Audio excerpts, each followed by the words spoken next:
6:30 p.m. in Cameroon. Good evening. You are watching My Media Prime Television live from Douala, Cameroon. This is Prime News with me, Fon Quinta. The news starts now. Now, International Medical Humanitarian Organization Doctors Without Borders, in a release dated August 3, 2021, has announced the withdrawal of its team from the Northwest region. The organization says it was forced to do so following an 8-month ban on its activities on grounds they were collaborating with separatist fighters. Details in the following report.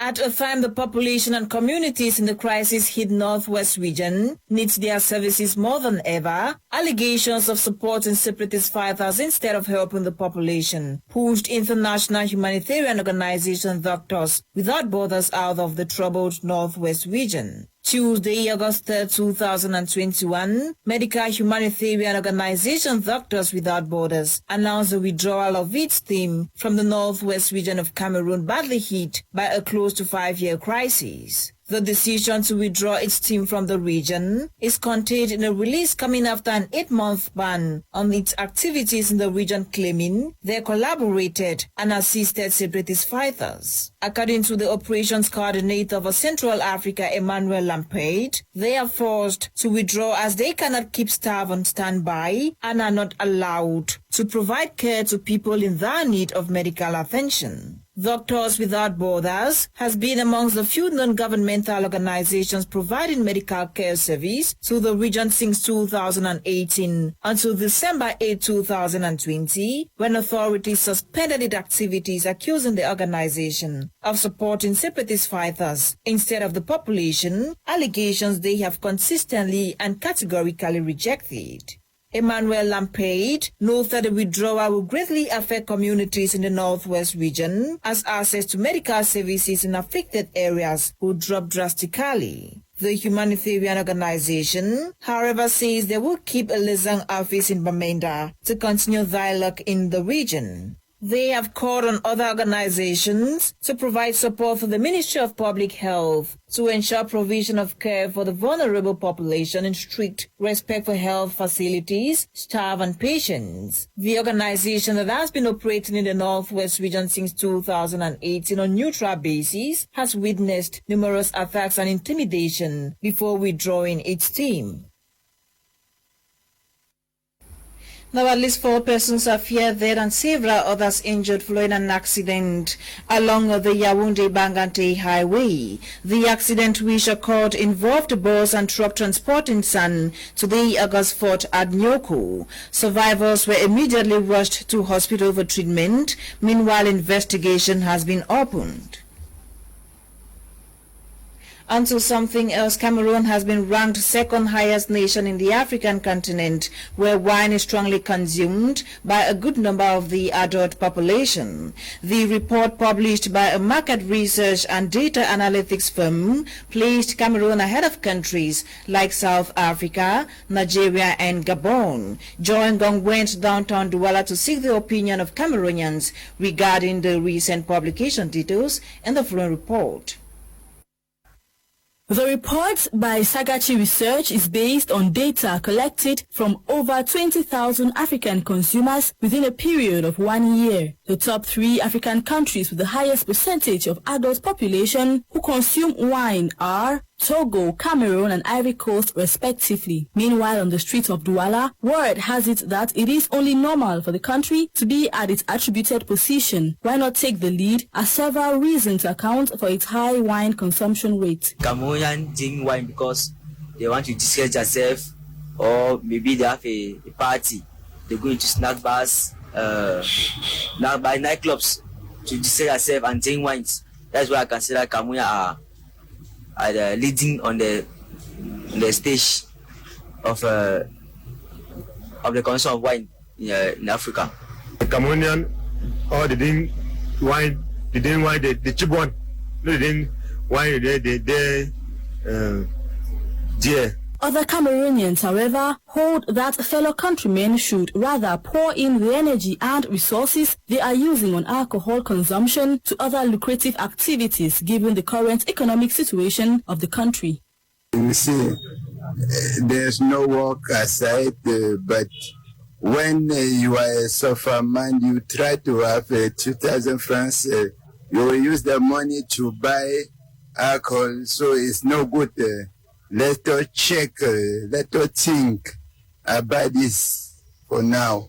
So the more as we are spending our money to buy alcohol, it's no good. So my proposal is we should try to economize the money than buy alcohol.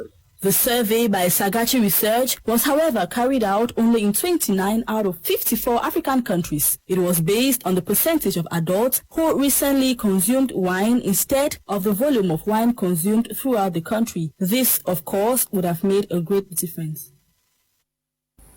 Now, some medical doctors in Yaoundé, Cameroon's political capital, have protested against non-recruitment by government. The doctors who completed their programs in 2020 are demanding integration as per the norms. Details with Bokengo Wadi. On August 2, 2021, over 600 medical personnel of the 2013-2020 batch of the universities of Boya, Bamenda, Douala and Yaoundé staged a protest in front of the Ministry of Public Health in Yaoundé. Medical doctors, pharmacists and dental surgeons from these state universities expressed anger over the fact that they have not been integrated into the public service since their graduation in 2020. They brandished placards with messages like, "After 7 years of training, what are we doing in the quarters? We want our integration into the public service." The presence of the defense and security forces stopped these medical personnel from further airing their grievances. According to the Irate health personnel, several appeals from them to those in charge of their department at the Ministry of Public Health in Yaoundé have yielded no fruit. They reiterate on the fact that officials of the Ministry of Public Health tell them that their requests were channeled to the wrong quarter, as it was supposed to be sent to the Prime Ministry. Though these learned health personnel wonder why the government is not applying its text, which say, upon leaving any state medical school, immediate integration into public service is paramount and guaranteed. They, at the end of the day, drafted a request for an audience with the Prime Minister, Chief Joseph Diongote, with the hope that a solution for their problem will be met in the shortest time possible. And today's sad news, one of Cameroon's most prolific Makossa artists, Koto Francois, is no more. The talented icon reportedly died this day at the Douala General Hospital at the age of 70 following a brief illness. Artists, friends and well-wishers gathered at his Fangudrong Bonamikono residence in Bornaberry, Douala Far subdivision, Lithoa region of Cameroon, after hearing of his demise. The late multi-talented and versatile man was co-founder of Le Black Steel, one of the greatest Makossa groups in Cameroon, the initiator of the music festival dubbed for Marique. To another sad story, a Cameroonian lady in Poma, Isabel, reportedly lost her life en route to Europe after collapsing in the desert. This comes barely a week after 20 Cameroonians perished in the Mediterranean seeking greener pastures. Details with Alan Sama. Now, May is the month, the hotter month in the year. These are the Africans who have risked it all to make it abroad as they seek for a better life. Many never meet their destinations as they either die at the desert or perish in the deep seas. Madame Puma Isabel Merci is the most recent victim who collapsed and died as the other 40 migrants who were on the journey with her left her behind after failing to get her back on her feet for 4 days at the Sahara. They begged God to forgive them for the hard decision taken. Voilà notre sœur camerounaise, nous sommes quittés à Douala depuis le 20 juin 2020. This is our Cameroonian sister. We left Douala since July 20, 2021. We arrived here and it has been 4 days. We are stuck here in the desert. We are frustrated. We don't know what to do. We are about 40 people and we cannot risk our lives just for her sake. This is the 5th day we are here. We have to abandon her. We beg God for forgiveness. We have done our best. We are in the desert. We have sacrificed all we could.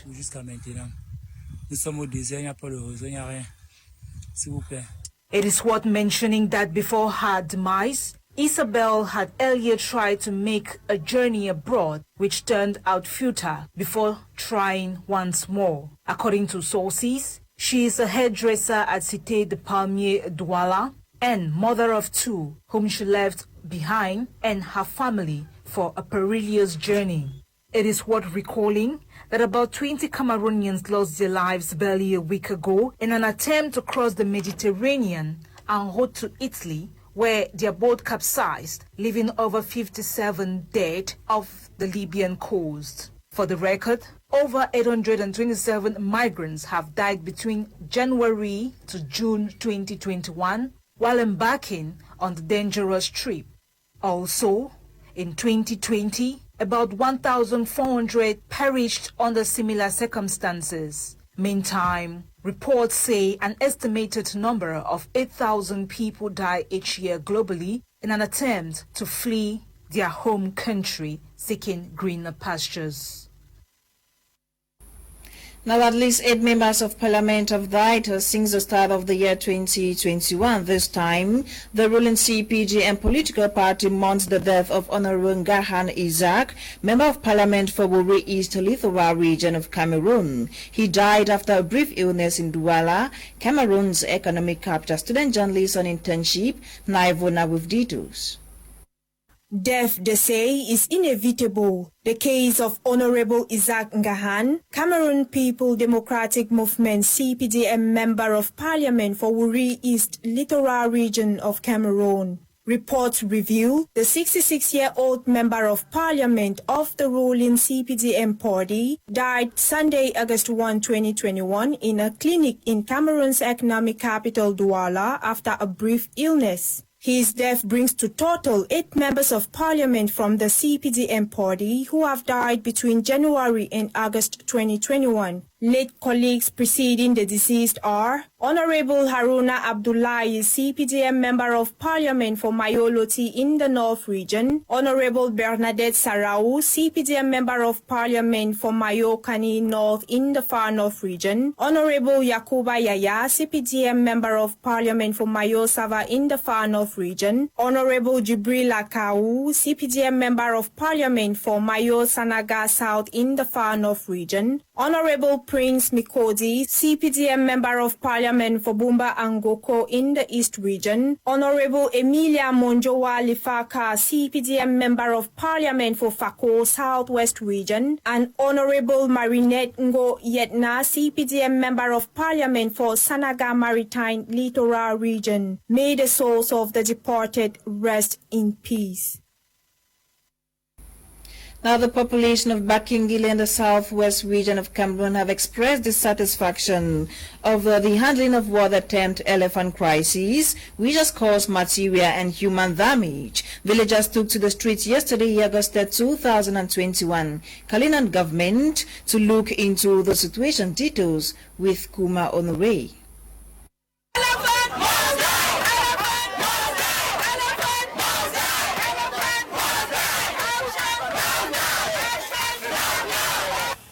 Good evening, televiewers. You are welcome to Edinau, West Coast Municipality, particularly in Bakingili, gateway to Edinau, where inhabitants and villagers of this village have been sleeping with one eye open for the past 3 months because of the incident of elephants destroying crops and threatening human lives within this village.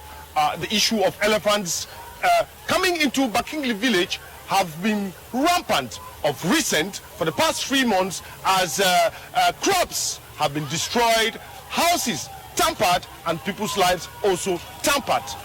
Inhabitants and villagers of this village have reported this issue to the traditional ruler, to the mayor, and to the divisional officer of Edinau West Coast Municipality. But to them, the administration has given deaf ears to their cries and their worries, so they decided to come out in their numbers today to stage, to take the chief the region chief hostage and to demand for an answer. Since about 5 years ago, I've been suffering this problem. Up to now, there's no solution to the problem. That's why we have seen the whole village has risen up to come and block the chief palace that the chief should not go out till there's a solution, a lasting solution to this problem. Need an immediate solution, else the chief will not go out of his palace. Even if they happen to send us out of this palace today, we will still come back here till the government intervene and see what they can do to this elephant. I don't see any reason why we should prefer animal to human being. Look at our children. It's not actually easy with us here.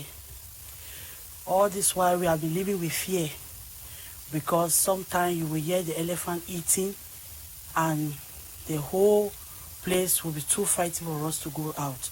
From 10 o'clock in the night, it's impossible for you to go out alone because you can meet it anyway. Like on Tuesday last week at 10:30, just on the roadside, the elephant was eating. When they parked the car, it was eating. Let's also talk to the region chief of Bakingili, who was taken hostage earlier this morning by the angry population and was only released with the intervention of the gendarmes from Edinau subdivision sent by the divisional officer for Edinau alongside the chief of post for forestry and wildlife to intervene on this issue. Long process. Since elephant came to this Bakingili, it had more than 10, 11 years. But this time around, about 3 years, we have this crisis, elephant conflicts. We have reported it to the government. They have done scary mission. They say we should do some tradition to appease the elephant. We did the Malay dance. We invited other villages. They came, nothing is done. Are you satisfied with the response of the administration?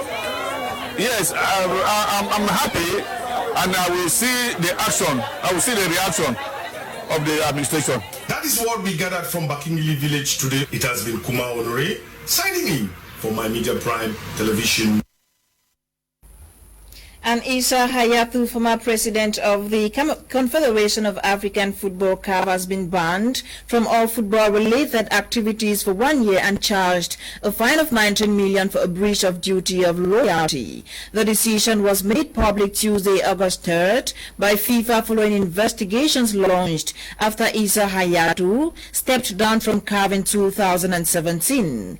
The investigation by FIFA concluded that Issa Hayatou had signed CAF into an anti-competitive agreement with Legadel Sport, a major right agency based in France, reportedly worth $1 billion. They continued, Issa Hayatou abused his power during his reign at CAF by excluding some members of his executive committee in the contract discussions and reports.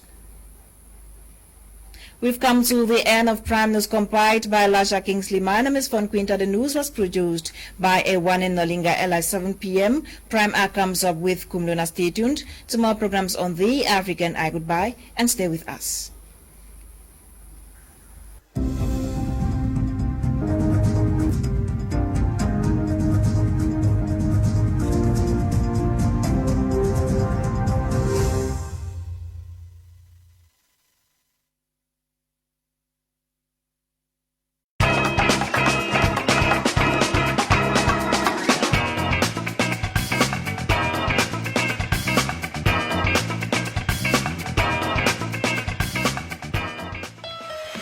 Like what we are observing with our MPs today, people think that an MP's role is to come and do micro project grants, not knowing that what is expected of them is to make laws. The case, especially the case of the Southwest and Northwest regions, a special status is given, and that these regional councils are supposed to ensure the strict respect of the subsystem of education.